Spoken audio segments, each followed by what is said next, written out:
Many of you know that my family and I, we moved from Southern California 18, 20 months ago. And I gotta tell you, even though we were only there for a handful of years, coming back has been a little bit of a shift when it comes to landscaping. I know that probably isn't what you thought I was going to say, but hear me out. When we lived there in Southern California, it was a drought environment. Rarely did we have to pull weeds. We were hardly ever allowed to mow or to water our lawn, which meant we didn't have to mow it as often. And most of our plants were drought tolerant.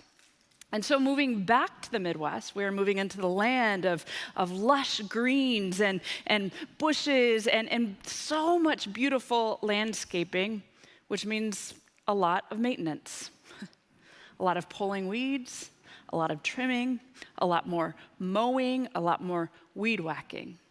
And I gotta tell you, when we moved here, my dream was to have a home. Now, this might sound crazy, but again, bear with me. My dream was to have a home with hydrangeas. Hydrangeas are my absolute favorite plant. I've never had a home with hydrangea bushes, and I always dreamed of having a house with a big, beautiful bush of hydrangeas out front. I love hydrangeas so much that we had them in our wedding even. They were all the way down the aisles, and they were my bouquets. And so when we found our house nestled in the woods in Downers Grove, one of the first things I noticed was a giant bush of hydrangeas. That, among many other things, I knew that was the house. Now, my husband is Mr. Do-It-Yourself on all the things. He doesn't like to hire people to do much. He does his own oil changes. He does his own tire changes. When things break in the house, he fixes it. And it is really great having a handyman in the home. He has saved us so much money, and it's a wonderful blessing. But there are times where I'm like, hey, could we just hire someone maybe every now and then? And recently, this summer, Jeff has been on travel quite a bit. He's been traveling all across the country and unable to be home throughout the week, and is just home on weekends. And our landscaping started to get a little bit out of control. I walked outside one morning and I thought, we are living in a jungle.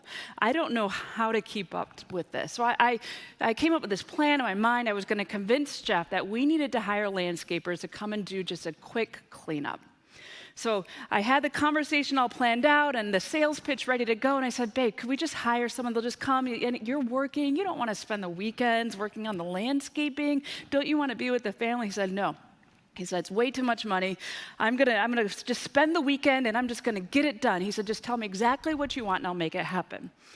So I wrote up a plan. We talked through everything, what hedging, what mulching, what weeds, what trimming, and all the things that needed to be done. And we went off on our ways. And he spent the entire day working so hard.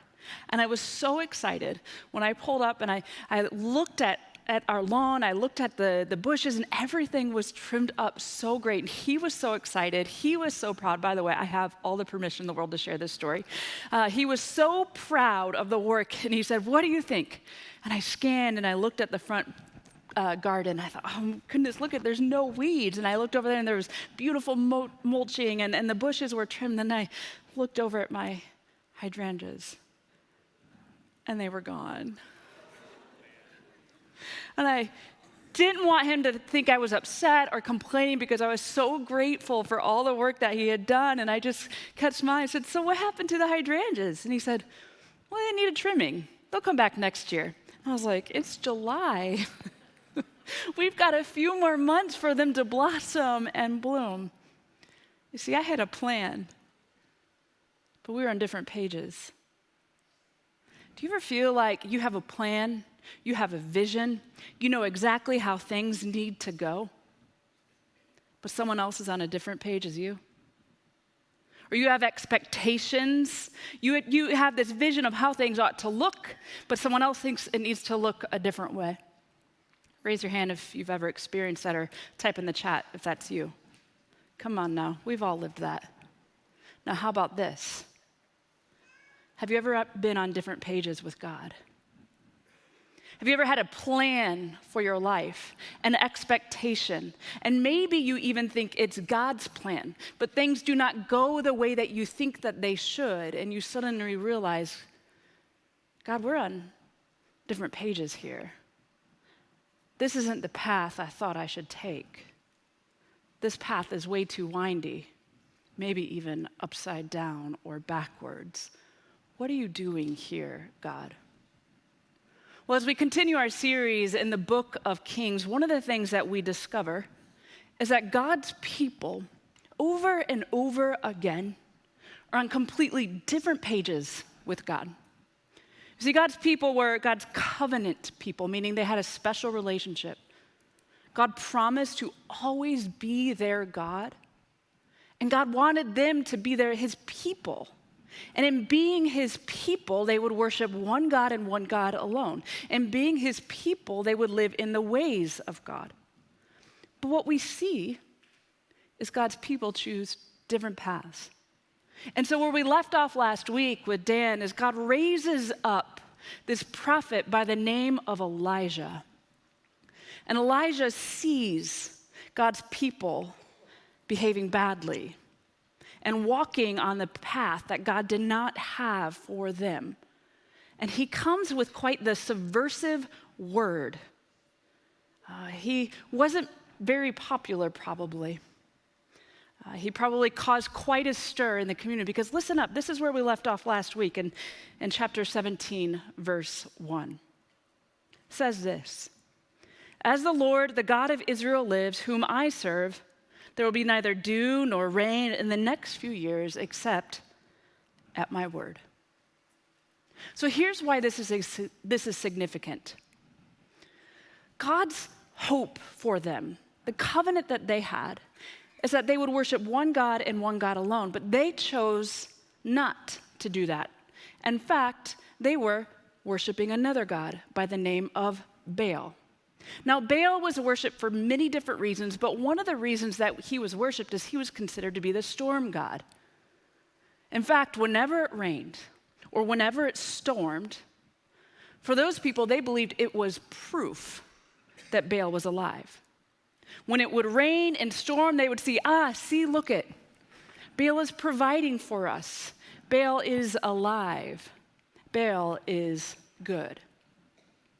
And so God raises up this prophet, Elijah, and Elijah declares, it's no longer going to rain. Now, at first glance, it might seem like this is a punishment, as though God is punishing the land. But another way we might be able to look at it is that God is undermining this pseudo-reign of this God, lowercase g, by the name of Baal. He is undermining this by saying that there will be no more rain. Now, this would have created quite the stir and controversy for the people of the land. Without water, they would not be able to survive. Droughts were devastating in those days. And so Elijah, he prophesies this, and then you can imagine afterwards he might have been thinking, okay, now what, God? How am I going to survive? Well, God has a plan. Look at verses 2 and 4. It says, "Then the word of the Lord came to Elijah. Leave here, turn eastward, and hide in the Kerith ravine east of the Jordan. You will drink from the brook, and I have directed the ravens to supply you with food there." Now, this is a wild plan on a number of different fronts. Can you imagine if God revealed God's plan to you and said, during the drought, I'm going to feed you through ravens? You would think that is just crazy town. Well, this is even more crazy town to the ancient reader. You see, ravens were considered to be unclean animals. In other words, you weren't to eat them. You weren't to even be near them or touch them. They were forbidden. And yet, at the command of the Lord, God is going to care for Elijah through ravens. And so what we see here is God acting outside of the boundaries of how we think God ought to act. But after some time, the brooks dry up. Now let's take a look at verse 7. It says, "Sometime later, the brook dried up because there had been no rain in the land. Then the word of the Lord came to him. Go at once to Zarephath in the region of Sidon and stay there. I have directed a widow there to supply you with the food." So he went to Zarephath. When he came to the town gate, a widow was there gathering sticks. He called to her and asked, "Would you bring me a little water and a jar so I may have a drink?" As she was going to get it, he called, "And bring me, please, a piece of bread." "As surely as the Lord your God lives," she replied, "I don't have any bread, only a handful of flour in a jar and a little olive oil in a jug. I am gathering a few sticks to take home and make a meal for myself and my son, and we may eat it and die." Elijah said to her, "Don't be afraid. Go home and do as you have said, but first make a small loaf and bring it to me. And then make something for yourself and your son. And this is what the Lord, the God of Israel, says: the jar of flour will not be used up, and the jug of oil will not run dry until the day the Lord sends rain on the land." And she went away and did as Elijah had told her. So there was food every day for Elijah and for the woman and her family. The jar of the flour was not used up, and the jug of oil did not run dry, in keeping with the word of the Lord spoken by Elijah. Again, another amazing miracle. But God is again acting outside of the boundaries of even probably Elijah's expectations. Elijah is sent off to go into the land of Baal worshipers, not a safe place for the guy who is undermining the God that they worship. And he comes across a widow who scholars agree was also likely a Baal worshiper. And on top of that, she was of the most vulnerable of society. You wouldn't look to the vulnerable or the marginalized of society to care for your needs, and yet God directs him to this widow. And as he asks for bread and water, she says, "I just have sticks. I'm going to go home and die with my family." And Elijah makes this incredible proclamation that he receives from the Lord, and they are able to eat for days and months to come. Again, another crisis moment. Elijah may find himself wondering, what is God going to do? And God then works in incredibly unconventional ways. The story then reaches a climax here at the end. You almost might think that Elijah feels as though he is at the very end of his rope and wondering if he is on completely different pages with God. Verse 18, the widow comes. She says, "What do you have against me? Did you come to remind me of my sin and kill my son?" So her son becomes ill. She, of course, is blaming it on Elijah and Elijah's God, Yahweh. And so what does Elijah do? He responds. He says, "Give me your son," Elijah replied. He took him from her arms, carried him to the upper room where he was staying, and laid him on his bed. Then he cried out to the Lord, "Lord my God, have you brought tragedy even on this widow I am staying with by causing her son to die?" Then he stretched himself out on the boy 3 times and cried out to the Lord, "Lord my God, let this boy's life return to him." The Lord heard Elijah's cry, and the boy's life returned to him, and he lived. Elijah picked up the child and carried him down from the room into the house. He gave him to his mother and said, "Look, your son is alive." Then the woman said to Elijah, "Now I know that you are a man of God, and that the word of the Lord from your mouth is truth." We see this final crisis, which really is the peak of all 3 crises within this text. As I read through this week, I wondered, what were the other questions that Elijah was asking God?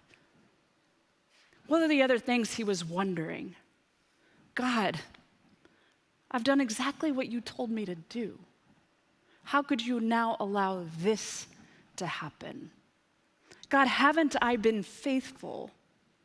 God, haven't I been living within your will and following your commands and living obediently? Have I not been a man of faith? Have I not already put myself in harm's way for the sake of what you are doing in this world? God, this wasn't the plan. Different pages. Have you ever wondered things like these? Have you ever prayed prayers like that? Have you ever questioned or cried out to God in the night? God, I've been doing what you've asked me to do. I've been living the life. What have I done wrong? Where are you? You know, it's those moments where in one moment everything is great and in the next moment it's not. Where in one moment we have the job of our dreams and the next moment it's ripped out from underneath us. Where in one moment we have our health and the next moment we receive a diagnosis that is less than ideal or tragic. Where in one moment we did everything right in raising our kids, and in the next moment they make a decision that is completely and utterly baffling. Where in one moment we've worked so hard to build up the business of our dreams, and the next moment the doors are shuttered. Or where in one moment you married that person of your dreams, and in the next moment they are not at all who you believed they were. Y'all, I'm only 40 years young. And I can tell you, just after 40 years, life often doesn't go the way we think it should. Life happens. There's a popular image floating around the internet. I wonder if you've seen it. It's where we have a plan, and we think plan A should go just like that. If we do exactly as everything is in the plan, we should be able to reach our destination. We should be able to get from here to there. Of course, we might always be ready for a plan B, and plan B might be a little bit more difficult or up and down or trying. But neither of these are usually reality. In fact, real life is a lot more like that third image.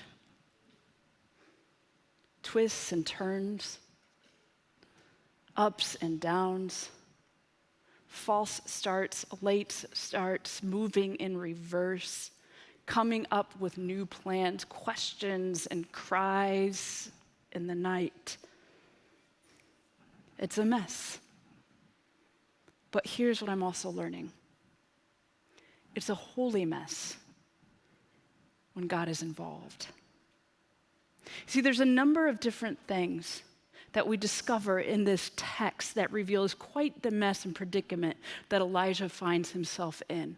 And the first thing we discover is this: God is present in the mess and is always working to carve out a path for us, even if the paths are unusual, even when they're unconventional, even when nothing about it makes sense. God is still in it. I was listening this morning to one of my favorite worship songs by Hillsong, and there's a lyric in there that gets me every time. There's another in the fire standing next to me. There was another one in the fire standing next to me. I love the way J.I. Packer talks about it. He says this: what matters supremely is not the fact that I know God, but the larger fact that he knows me. I'm graven in the palms of his hands. I am never out of his mind. All my knowledge of him depends on his sustained initiative in knowing me.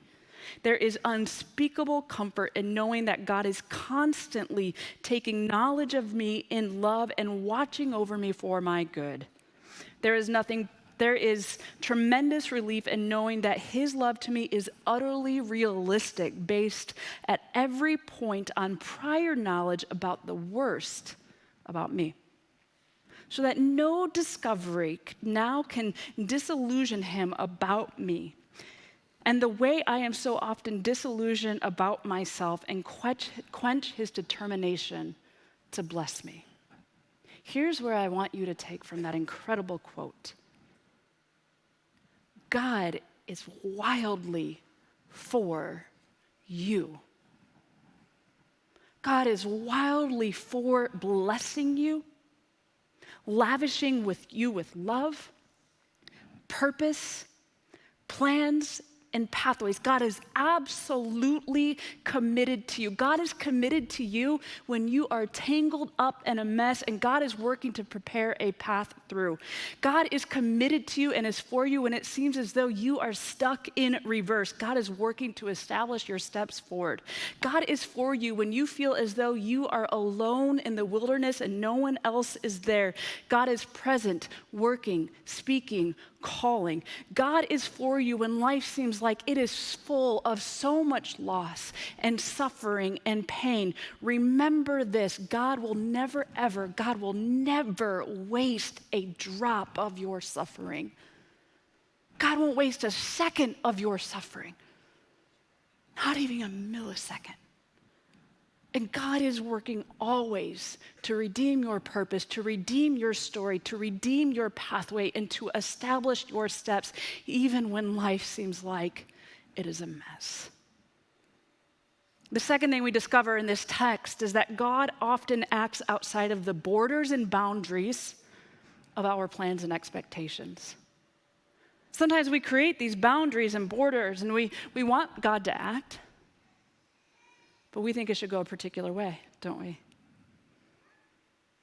Often, God works in unconventional ways that we could never dream up, ways that we could never even imagine. And listen up, young ones. It isn't if messes and suffering comes,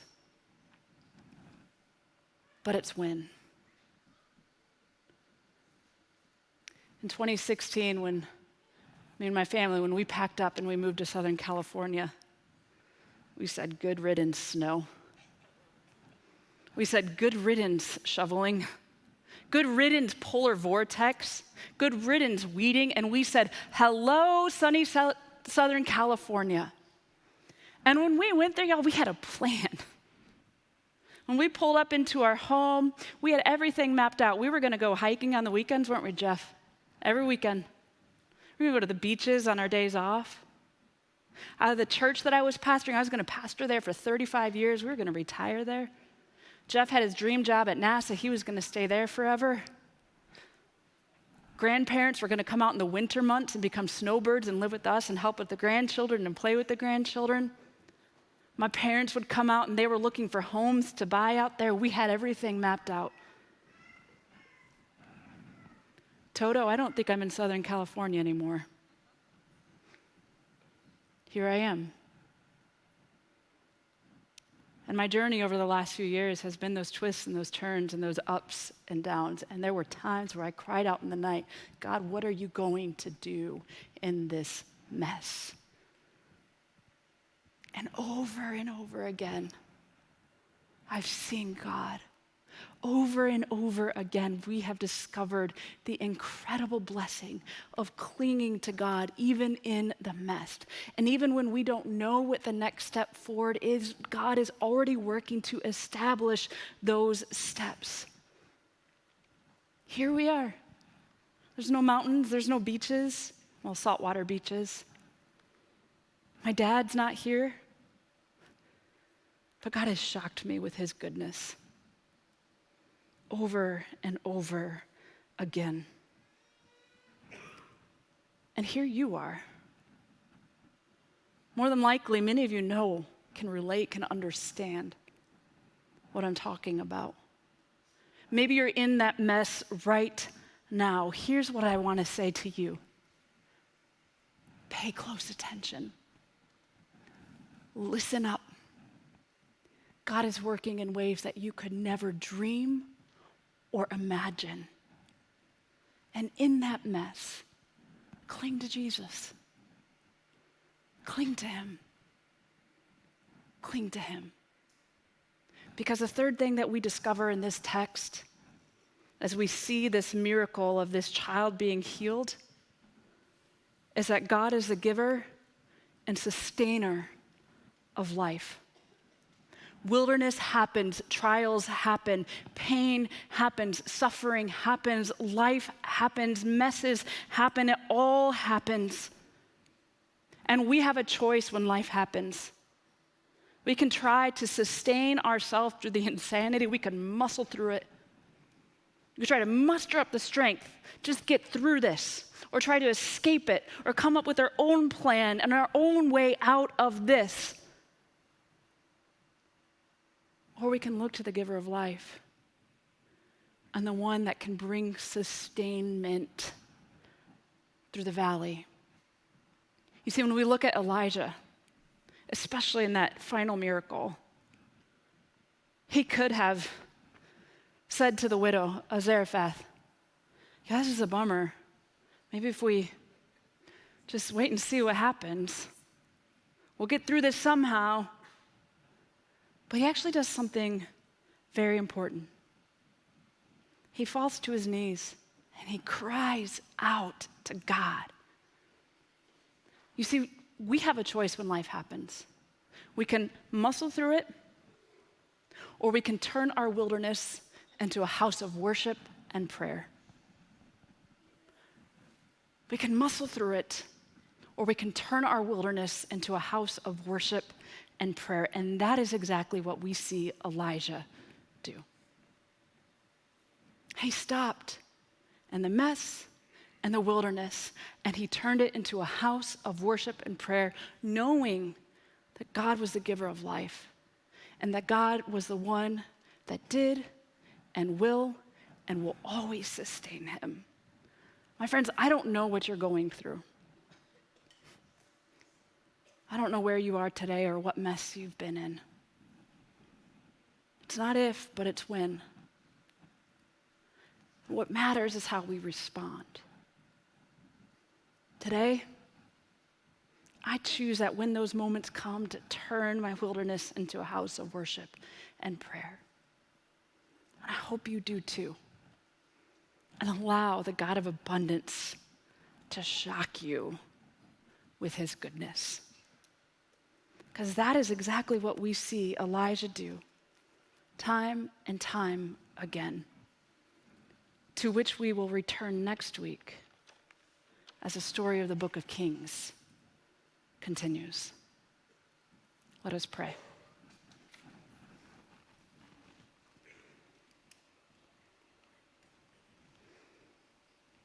God, there's always another standing in the fire next to us. It's you. I pray for those this morning that have sand in their eyes, that can't even see through the desert. God, I pray that you would give them eyes to see your presence, that they may turn to you and find sustainment through the wilderness.